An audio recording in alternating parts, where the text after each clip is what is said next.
spawning down here in the bottom position. We have our red Protoss player. He is parting. And his opponent in the upper right, you know him, you love him. In the blue, representing the Shopify Rebellion now, he is BYUN. And I think this is actually the first time since 2014, since Prime existed, that BYUN has actually had a team. So pretty cool to see that happening on in there. Immediately with Shopify Rebellion happening, they became my favorite team. I know, right? They picked up everyone. Don't tell good. X, don't tell Alpha X. But they got Scarlet and they got BYUN. I mean, what more could I want? Yeah, sorry, Sushi, if they're looking for a caster. No, I'm just kidding, Sushi. We love you. Hashtag shout out to Sushi, who did put together this event, as well as pretty much every other event that Alpha X does. It's always a pleasure to have these kind of things to keep StarCraft 2 rolling on along. And kind of speaking of rolling along, we do see BYUN doing one of the big changes that we've seen, skipping the Reaper, going for that first little bit of a scout, which, by the way, is going to see a really weird positioning on these buildings, and just trying to stay safe versus that first Adept. Yeah, big time by throwing down the CC on the high ground. Yeah, this is something BYUN's been doing, again, a lot of weird stuff. We've seen a lot of quick third command center, but it's 3 barracks, stim timings, and that's exactly what we're going to see on in here as the third command center gets started before 2 minutes. So we're going to see an additional 2 barracks get added on in, additionally with stim, maybe combat shields. And we're just going to see, yep, there we go. So, no, okay, never mind. This is going to be a 1-1-1. Okay, BYUN, yeah, man, you think, right? You're like, okay, I know what BYUN's up to. You think you think you got some idea, but it doesn't really work out. Now, you talked about parting and going on for that Zealot early on. That's not exactly just a, I want to make sure I'm safe against Reapers, because honestly, you can get your Adept out in time. No big deal. This is parting absolutely twisting something that's important with the Terran players at this point. This is actually parting absolutely changing up the way the matchup is played. By getting that Zealot out early, he's going to have a Zealot and an Adept to cause so many issues on the low ground, on the high ground there for the Terran player. Now, of course, BYUN's aware of this and just building the command center on the high ground at this point. But this killed so many Terrans at IEM, caused so many issues for all the Terran players. And I guess BYUN has actually, we've already seen the Terran players starting to adapt to it. So that is pretty exciting to see. Yeah, I mean, you have to adapt pretty quick when you're versus this guy. I mean, seriously, if we're talking about the 2 most innovative players in the matchup, it's definitely these 2. BYUN for Terran, parting for Protoss. As we do see that Twilight Council did go down, as well as that second gateway, and a little bit of a sneaky boy shrine coming in. Well, that appears to be a shrine that is dark. And, you know, the amount of times I've heard players complain about the Invisible Men, well, we're going to have to see exactly whether that is something that BYUN will have reason to complain about in this matchup. Now, of course, it is a 1-1-1 behind this. It looks like we will see a... Actually, that's just 1 Widowmine, so... No, never mind. It's going to be a 2 Widowmine drop. Maybe we're going to see some Marines added on into that as well. Now, we do have to wait for that medevac to come on out. And okay, there I like this. It goes. Yeah, there we go. Yeah, he's going to be making a Raven, so he should be perfectly safe. For this the Dark Shrine's still about 40 to 50 seconds away. So, yeah, he should have maybe 1 or 2 scans banked up as well. So, yeah, I mean, that's one of the things that Terran players have been doing to stay safe. Even though the Raven isn't really utilized in the matchup past that, you do kind of see it go out and maybe do a little bit of poking, maybe drop an auto turret or 2, kind of just get that indirect damage by pulling the probes away. It's still pretty good for staying safe. You know what? We're going to have that NGBA coming on in as well. The first couple of boys going to be... Oh, man. Ooh. Sorry, I don't mean to distract you. The second Widowmine drop actually getting something significant here. Parting not quite quick enough on the pull, and 7 workers go down for the 2 Widowmines. And actually, one of those Widowmines will even be able to stay alive, maybe redrop later on. So that is absolutely massive, especially considering done with this drop. He saw that there was DT tech coming in here, so we saw the missile turrets going up immediately. And yeah, Parting got something. He got 1 SCV and 4 Marines. That is not nearly the type of damage that you're looking for, especially when you're losing your own workers on the other side of the map. So BYUN in a fantastic position in this game already. He's equal on workers with his Terran or with his Protoss opponent. And considering he is a third command center, considering the fact that Parting has Chronos to try to make things happen with, yeah, this is not a great situation here for Parting. Definitely not, especially since BYUN is getting ready for that big +1 push. He's going to have at least 2 to 3 siege tanks available to him. As Parting, he's got to be careful with this Prism. It is very low on health. Before that goes down, the Raven going to be coming in. A little bit of a supply block. That's all right. That's going to slow things down maybe for 10-15 seconds. As the Wood of Mine, it looks like, did come in once again, just trying to get out of there. I don't think it dropped anywhere. But no, it's still in the medevac. Man, it's kind of funny when you think about it. As a caster, I rely so much on if there's something I missed to just kind of see the oh yeah, 7 workers died. Okay, let me go take a look at that thing. I know, and the lack of game hard on this has me, it's a crutch apparently. But well, it's a crutch that we gotta you know deal what with. the worst thing is? Because obviously I've been using a lot of Observer Plus recently, the new Shopify thing. So whenever I'm casting a replay, I just instinctively after a battle try to go Shift B. But if you know what B does, it is the backwards key for a replay. So I accidentally rewind the replay because of that. It is so bad. We are so spoiled as casters these days.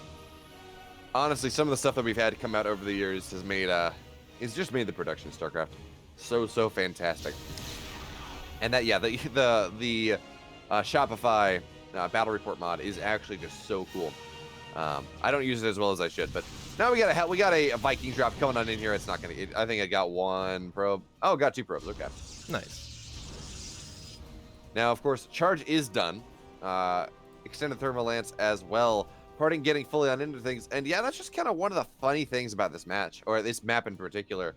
It is damn hard to kill your opponent. I don't care whether you're a Zerg, I don't care whether you're a Terran, I don't care whether you're a Protoss. It is damn hard to kill your opponent on this map. You kind of get 3 or 4 bases for free, and yeah, the 5th base, okay, that's not quite as free, and that is kind of where we see those inflection points, where we see this map really kick off.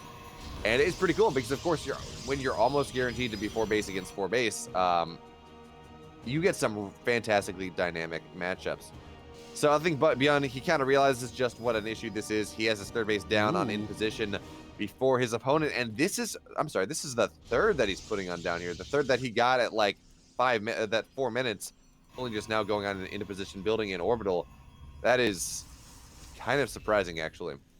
Yeah, that's a little bit of an issue, you know? He wasn't taking advantage of that. Obviously, 3-base Terran is the most ideal situation for him, because that's when you can really start popping off in that economy, adding on those additional ranks, getting that 2nd starport to deal with the Colossi. Now, we do see BeoMulf, he's posturing.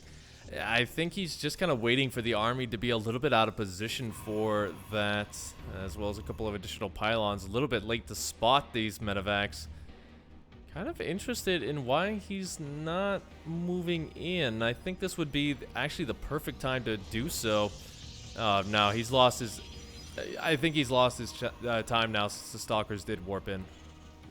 Yeah, I was gonna say, he's only up just about 12 army supply, and that sounds like a lot. Actually, I guess it's 22 army supply at this point. That sounds like a lot, but you got to remember, there are 2 Colossus on the map here. They've extended thermal lance. They do have +1, and this is a rather choky map. It is hard. It is so hard to attack into your opponent's position now, especially when we have the splash damage that Parting has. So I totally understand that maybe BeoMulf, he's just gonna wait a little bit longer, but and he will get a 4th base on the way. Absolutely. I'm just really flummoxed by the fact that okay, sure, maybe you don't take your 3rd base, you don't put it on position until 8 minutes. But BeoMulf did not even have the orbital done until 8 minutes, and of course the 3rd base was done right around the 4-5 minute mark. So the delay of the orbital is what has me just a little bit flummoxed. I guess BeoMulf just kind of sitting there, realizing that, or just spending too much time defending the DTs, getting his own aggression on in there, and that is what delayed things. But now, of course, we do have +1 armor just about done. +2 attack is on the way here, so BeoMulf will have an upgrade lead for just about not at all, actually, with armor finishing first. So Parting's gonna have that minor upgrade lead for like the next 2 seconds. But there we go. We do have a 2nd starport getting added on in here. Actually, has already been added on in here, just waiting for the actually, never mind, we have the add-ons too. So we will be able to see 4 Vikings at a time coming on in here, enhanced shockwaves, as well as BeoMulf getting into that position. That's just going to make it so difficult for the Colossus to get anything done. Now, of course, Parting realizes this, and Already got of course, that with disruptor transition. shots. Yeah, absolutely. Yeah, even gonna get the scan down. That was pretty nice to deflect these DTs from coming out. Nice little try there by Parting, and you know the supplies are a little bit deceptive right now. We do have a fully maxed out BYUN, but a lot of that supply is actually down here in these two medevacs with the Marauders and with the Marines. That Raven as well, just not really being useful at all. So yeah, I'm a little bit worried that he might have forgotten about them. As funny as it kind of sounds, I'm kind of just expecting an F2 and those medevacs just to walk through cannons to come home, and he's just like, oh yeah, I had a drop there. Yeah, that would be unfortunate indeed. But I gotta say, I love the way Parting is playing right now. He's kind of playing the style that, well, in part may give him so much success at the start of the year, start of last year, excuse me, where he kind of starts playing Protoss like a Zerg player, where he always is up 1 to 2 bases compared to his opponent, and is just swarming the map, charge lots, blink DTs everywhere, and just making it so hard for the Terran to keep a 4th base, to keep a 5th base. Now, we do have a missile turret here, and that is something. Now, nice Widowmine shot. We'll be able to hit some of these charge lots, but the ZTs, they're just going to get on top of this base. They're going to get the full surround and kill it off. They're just not enough SCVs to get surface area to repair it. Now, the DTs will go on down, of course, with the missile turret here, but that's a dead base, and that is a big problem indeed. Now, the drop you were talking about, it has not been forgotten any longer in the 6 o'clock position, beyond getting the drop on in, and he actually killed off another 13 workers. Now, we do have a recall coming on in here, but the base will still go on down anyways. The Colossus is going to get targeted down as well, barely does not survive. Or does survive. On literally 2 HP. Yeah, the DTs as well just trying to come in. Luckily for BeoMulf, he did have that secondary command center ready to go. And in position, we can kind of see him going up to just that +1 attack. I think that's kind of one of his biggest problems, is that he forgets to get the armor upgrade sometimes. So that can be a little bit of an issue. I think at this point he wants to maybe trade out some of those SCVs, because he will have a bunch of orbitals coming in. But now Parting gonna come in to an absolute hellfire of a attack path here. The Sheath Tank's getting beautiful connections in as the Disruptor's trying to deflect this army, but now, oh no, Parting, it might be a little bit trapped. Okay, that is a kill, not a cancel as well on that perspective extra base here from Parting. And man, I saw all those disruptors going through the speed zones. Of course, disruptors are that much easier to make work when you put them through the speed zones. The splits are that much harder. And I'm like, oh no. But BeoMulf actually on top of things, really impressively, did not take a single loss to the disruptors coming on in. There's just action all over the place. This one is certainly, I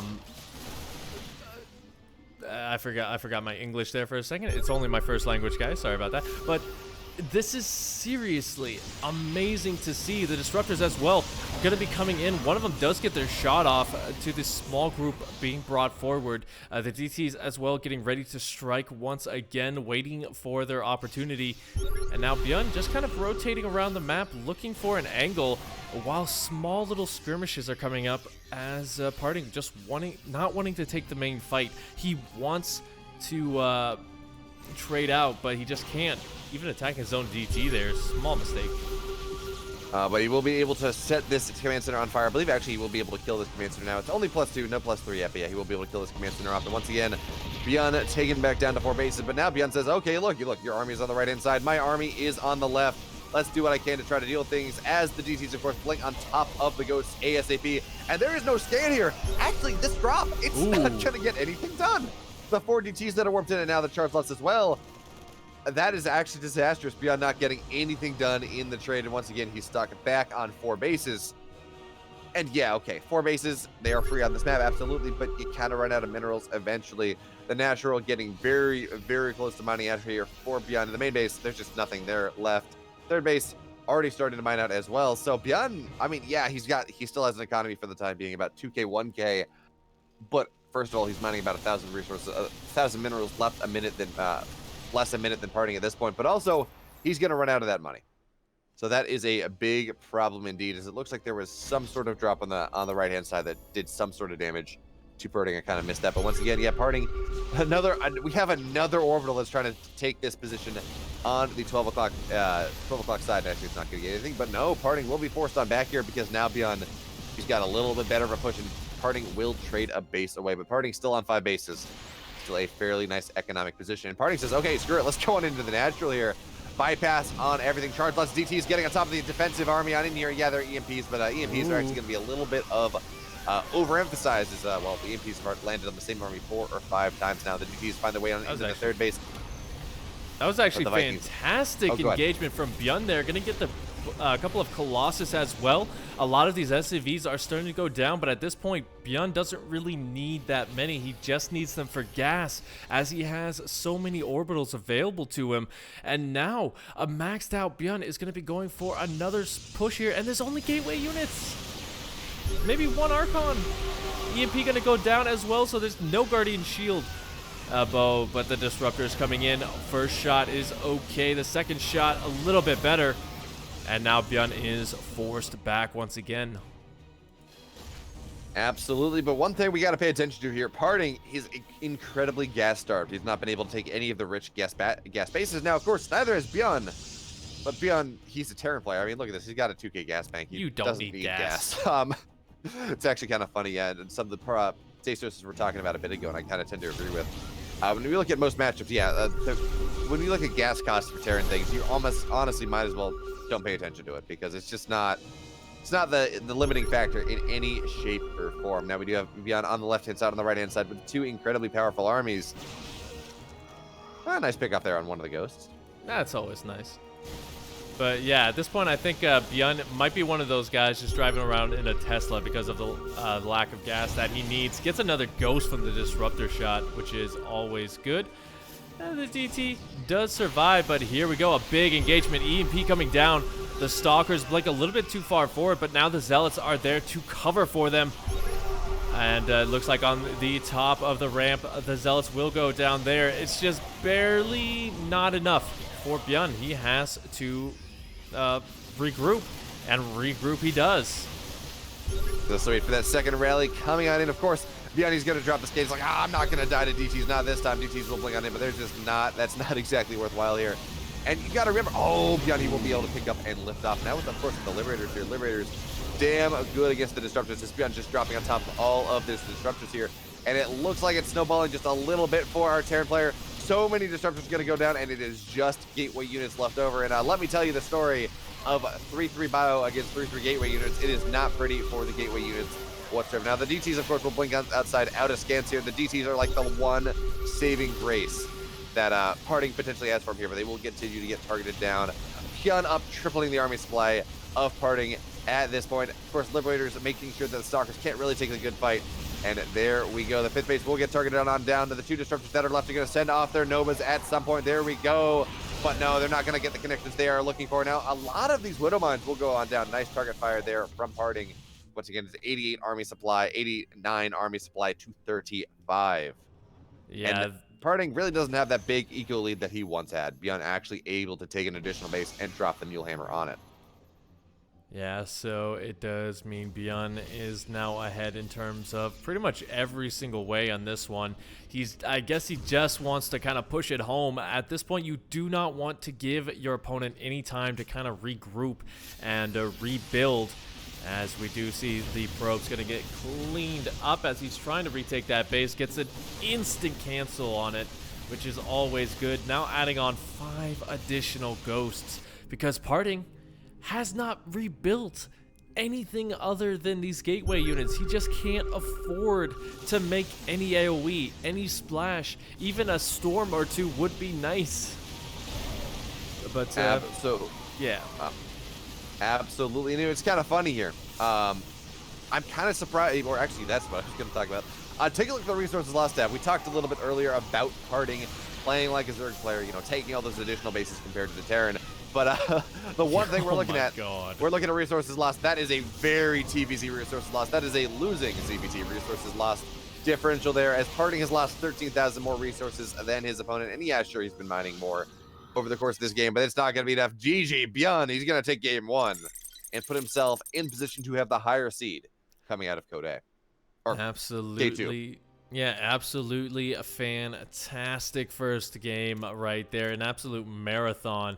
One thing that I can say about BYUN is he's a lot like Ragnarok in the fact that sometimes he just doesn't go into that late game. He just decides to stick with this very mid-game army. He doesn't go up to a lot of different things, but I'm seeing that change in the most recent months. I'm really liking it. He's still aggressive. He's still powerful. And you know what? I don't know why this guy has not won another world championship yet. Well, Pastor, working to be on it. fair, he's been back for about 6 months, and he has already won a tournament. So I think he's about right on track. I don't think it's fair to say, yeah, he didn't win Katowice, so the dude's washed. Yeah, I how don't think dare that's he a not fair win? statement. But you know what? He still has a very rough opponent to go up to against because spawning up here in the top position. Give it up for Parting. And his opponent in the bottom right here on Lightshade in the blue for Shopify Rebellion. He is BYUN.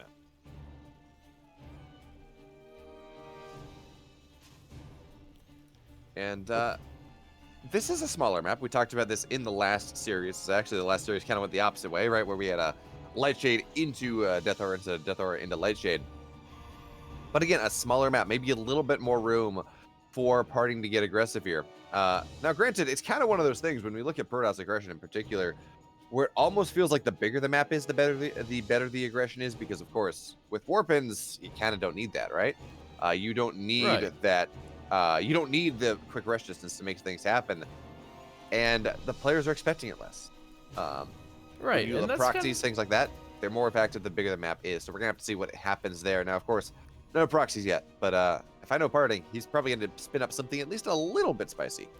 Yeah, of course. I think this is a good map for the proxies as well, because while this is a shorter rush distance map, it still plays like a macro map. That's why it's one of the more quote-unquote popular maps in the pool. As we all know, you don't really hear good things about any map until they are gone, and then you reminisce about them for the next 5 to 6 years. But yeah, that's not quite true. Yeah, but there you go, Beo. Just like you said, we do have that proxy in a very good position. Now, I think this is just going to be that second gateway, a little bit of a Max Pack style. Yeah, not quite the Max Packs, of course, because the Max Packs is much more committed, right? Where you get that one gateway on into your opponent's natural. It's well, that's the first gateway you put on the map. But of course, this one, yeah, it's a Max Packs variant. You move across the map with a couple Adepts, a couple Stalkers, whatever you want, and you just cause some chaos. Now, it should be noted, there we go, second gateway or third gateway now on the way. So it should be noted, your party, he is chronoing his Twilight, or excuse me, Cybercore. He's just going for a 3-gate pressure. And this is not PvP. Funnily enough, it's not PvP, but we got 3-gate pressure coming on in regardless. And this is going to be problematic. This is one of those things that Parting has been doing against Terran players to some significant success. In Katowice as well, this is one of the things that just absolutely shook the matchup to its core. I would not be surprised to see the probe. Actually, the probe has gone home, so we're not going to see that at whatsoever. But we will see the Warpins coming in 3 Stalkers most likely at a time. And this one Adept will find this army. And that doesn't mean this Adept should die, but one Reaper will die immediately. And maybe we're going to see the second one go down. Nope, very nearly. The Adept will stay alive. No Stalkers out on the map.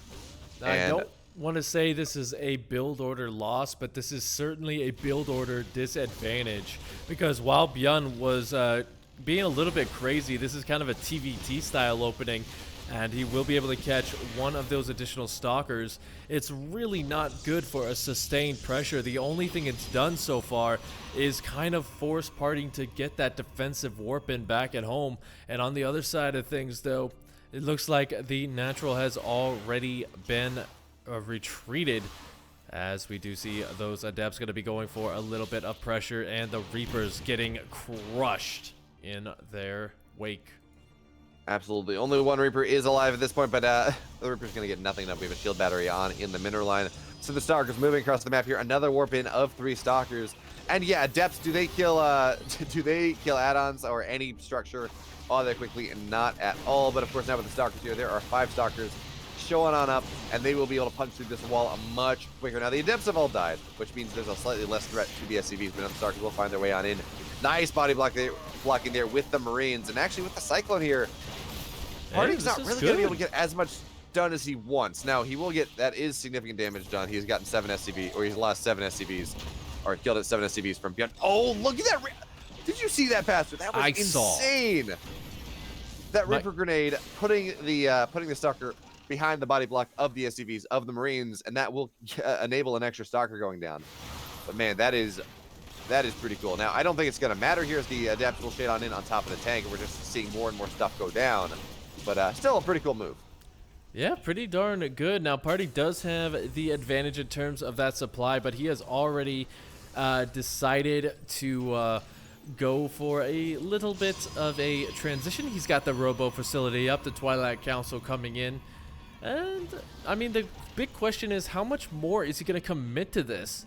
Looks like the Stalkers are a bit more inclined to scout, just give that information on the map. Right now, I think he's just going to go for a little bit of a soft contain from here. As, yeah, we're taking a look at that units lost. He did get those 10 SCVs, but he lost 6 Stalkers for doing so. Yeah, but it's one of those things, right, where, yeah, Parting has lost a little bit more resources at the end of the day. But, of course, with shield batteries, I don't think he's going to lose. I don't think he's going to suffer too much from any sort of ensuing timing. Blink is on the way as well. So, once Blink is done, he's going to be totally fine. Oh, yeah. And, yes, is he down 10 armies supply? Sure, but he's got additional gateways on the way here, 3 more on the way. And he is up 20-odd workers. That is a little bit more than Mules can really make on up for. So Parting in a fantastic position in this game. He hasn't killed BYUN yet, but he's certainly in a position where he can do so. Now BYUN, of course, with this Banshee, he's going to try to make up for everything, but Banshee does not have Cloak. And there are enough Stalkers on the map that I don't really think it's going to get a whole hell of a lot. Yeah, indeed.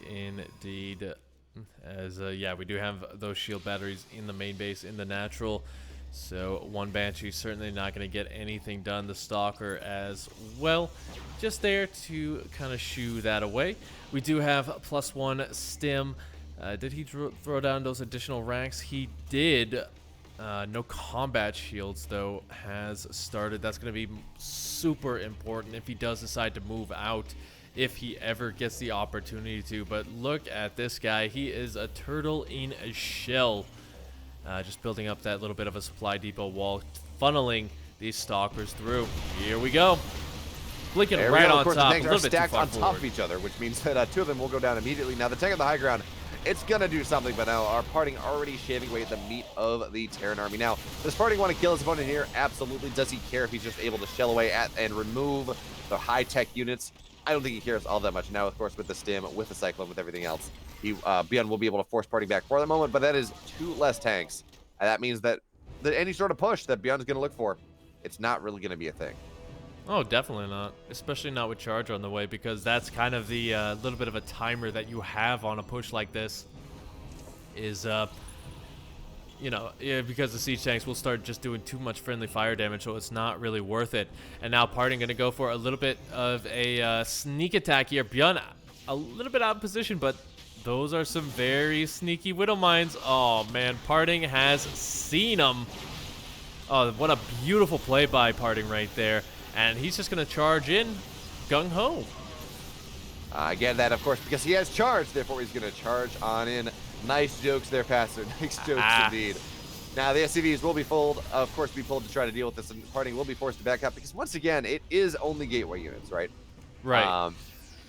Not the most powerful fighting force, but the key thing that Parting is doing here is he's forcing BYUN to trade. He's forcing BYUN to stay at home. He's forcing BYUN to lose workers, and considering Parting has his 4th base on the way, that's not all that encouraging for BYUN at this point, even if he is able to equalize the supplies to some extent, even if he is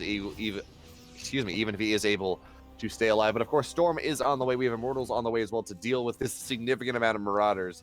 And I would love to see some Archons as well. We just see Parting move on into that Charge Lot Immortal Archon Storm that we saw Zest actually using to some significant ability in Katowice. It's not really a Parting style, actually. It's kind of interesting that Parting is going for that, but you know, when in Rome.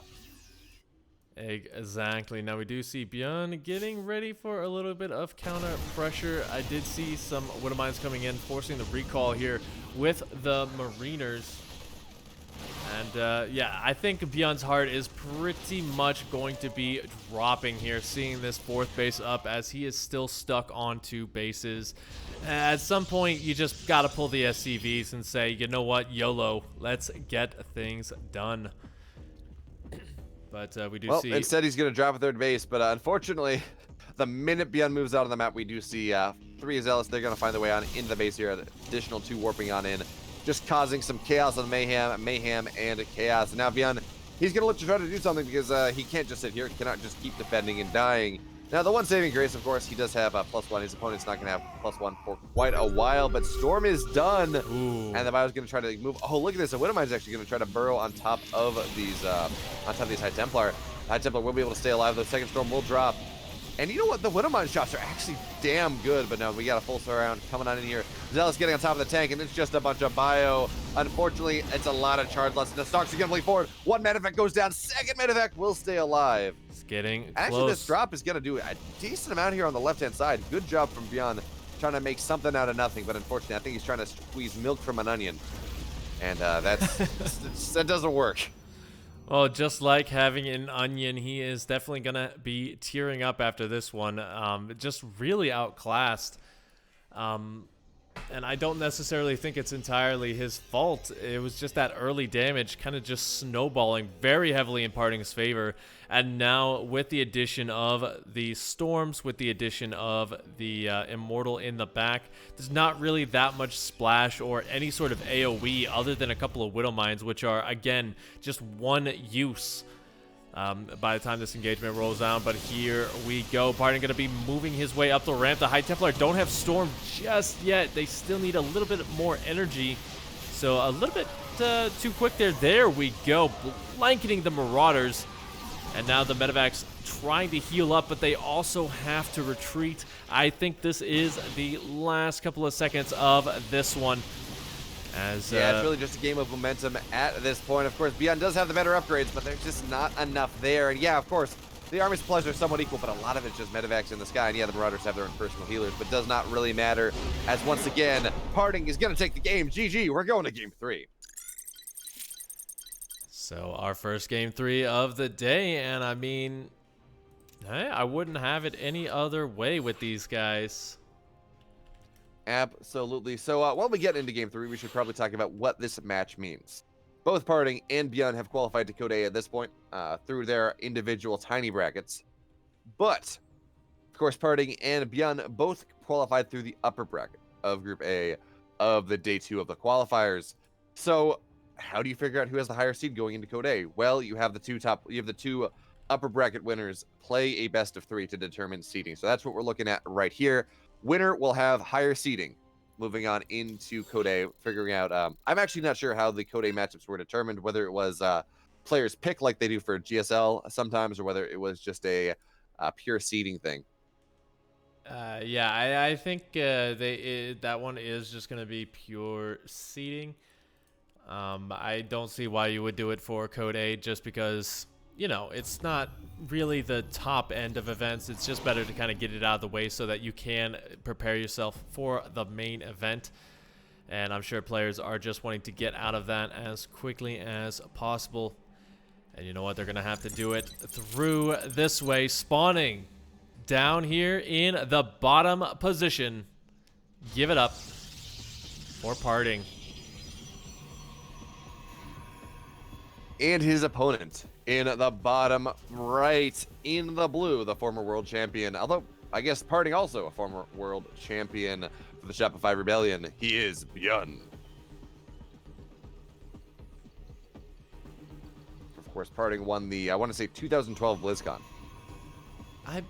Maybe not 2012. 2012? I thought that was... Yeah, would have been 2012. Man, StarCraft has been going on for a while. I don't think I've been into StarCraft for all that long. Then I realized, yeah, I got into it 8 years ago. I and know, that's kind of a scary thought. Time does fly. I remember getting in on Heart of the Swarm, even though I did play for such a long time. And by the way, I just took a look Looks like the World Championship was first place versus Creator. So you are indeed correct, although it was not called WCS at that time. No, it was just BlizzCon. But Exactly.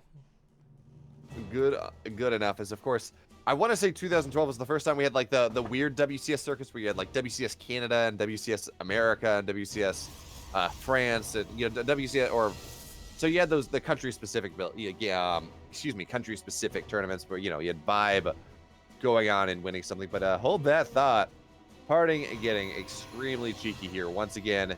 Is doing the thing that breaks the meta. We're gonna see a proxy coming on in here, and now I don't think it's gonna be proxy. I don't think it's gonna be proxy board race. I think it's much more likely to be a proxy gate. So showing on, and once again, kind of that max specs variant. There we go. But of course, it's the same build we saw last game, and that was rather successful, absolutely.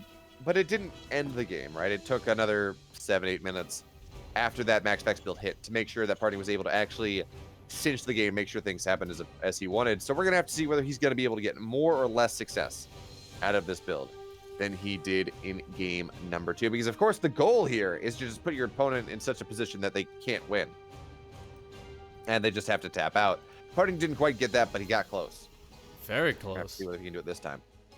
Yeah, and I mean, this time, once again, BYUN's kind of in the dark. He did have that SCV go down and see that there is a Nexus, which might give him a little bit of a false sense of hope. But behind this, he is going to be going for that factory. He did get the Marines instead of the Reapers this time, so he is going to be a little bit safer, as on Pillars of Gold, you can't get up that ramp as effectively versus 5 of them. But here we go. We see that first Adept coming in. We see that Stalker going to be chrono boosted out. Let's see how much damage he can actually get done with this. Yeah, first Adept will just be a scouting Adept at this point. Oh, the Adept gets on into the main base. That is, actually, no, it's going to get canceled anyways. It's kind of funny. I keep thinking, because I know, like, you're the observer, that I kind of keep getting stuck because you're talking about something like, eventually it's going to turn on over, but it's not. Because this is a replay. So I'm like, why can't I see what Pastor's talking about? Oh, wait. It's okay. I can't see what I'm talking about either. That's totally fair. But now, of course, the bunker's going to try to keep getting on up here. But actually, no, the bunker's just going to get taken on down. And now there is no foothold on the low ground here with this one Stalker, with these 5 Adepts. And we should see a triple warp in of Stalkers on in after this. Parting, he's just going to try to bust on into the main base here. Now with 3 additional Stalkers for a grand total of 4. The structures are going to be a lot, it's going to be a lot harder for them to get anything done here. We're going to see the supply depot get targeted down immediately. Actually, no, the Marines are going to die first. And that's actually one of the things that makes this a little bit scary. Yeah, sure, you can bust down the structures, and that's a problem. But if you just kill off all the Marines, there's just nothing that actually defends against this appropriately. Now, there is a tank that will get on up here, and it will siege on up, so we will start to see tank shots. But Parting actually with some really nice splits. We'll be able to make sure everything goes alive. And now the Stalkers are going to get on top of the tank. The tank is going to go down before the CVs are getting pulled appropriately. Yeah, there are no Marines left on the map, no tanks. GG. Yeah. Going to tap out Parting. And he's going to take the